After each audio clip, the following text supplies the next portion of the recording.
G7 शिखर सम्मेलन 2024। हाल ही में इस सम्मेलन का आयोजन हुआ और ये आयोजन इस बार इटली की अध्यक्षता में हुआ। इटली के अपुलिया शहर के बोर्गो इग्नाजिया में G7 शिखर सम्मेलन 2024 का आयोजन किया गया। और आपको बता दें कि G7 की ये 50वीं बैठक थी। पहली बैठक फ्रांस में 1975 में आयोजित हुई थी।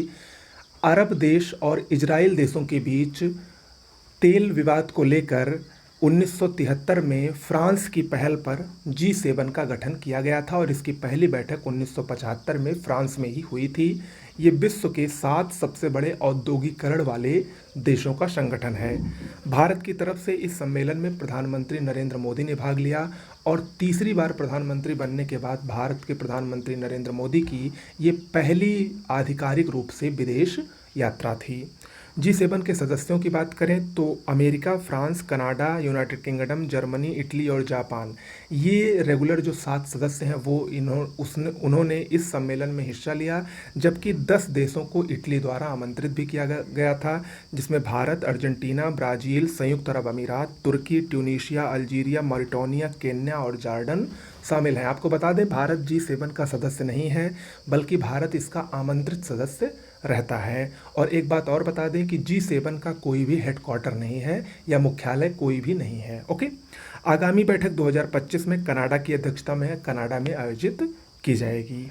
ओके, भारत ये विश्व का दूसरा सबसे बड़ा नाइट्रस ऑक्साइड उत्सर्जक देश बन गया है। अगर विश्व के 3 सबसे बड़े नाइट्रस ऑक्साइड उत्सर्जक देशों की बात करें तो नंबर 1 पर चीन है 16.7%, दूसरे नंबर पर भारत है 10.9% और तीसरे नंबर पर अमेरिका है 5.7% के साथ।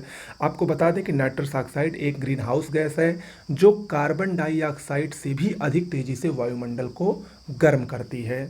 अगर एक बार इसका उत्सर्जन हुआ तो ये वायुमंडल में 117 वर्ष से अधिक समय तक विद्यमान रह सकती है, जो कि इसके कितने खतरनाक होने का संकेत करता है। ठीक है, तो उसी के उत्सर्जन में भारत विश्व में अब दूसरे नंबर पर आ गया है।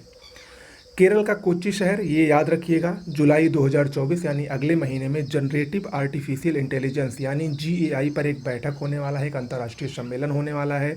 वो कहाँ पर होगा? केरल के कोच्चि में ही आयोजित होगा। ओके, ICC ने अपने प्लेयर ऑफ द मंथ की घोषणा कर दी है मई 2024 महीने में। ये पुरस्कार पुरुषों में वेस्ट इंडीज के स्पिनर गुडाकेश मोती को दिया गया है, जबकि महिलाओं में श्रीलंका की कप्तान चमारी एटापट्टू को मई 2024 के लिए ICC player of the month का पुरस्कार दिया गया है।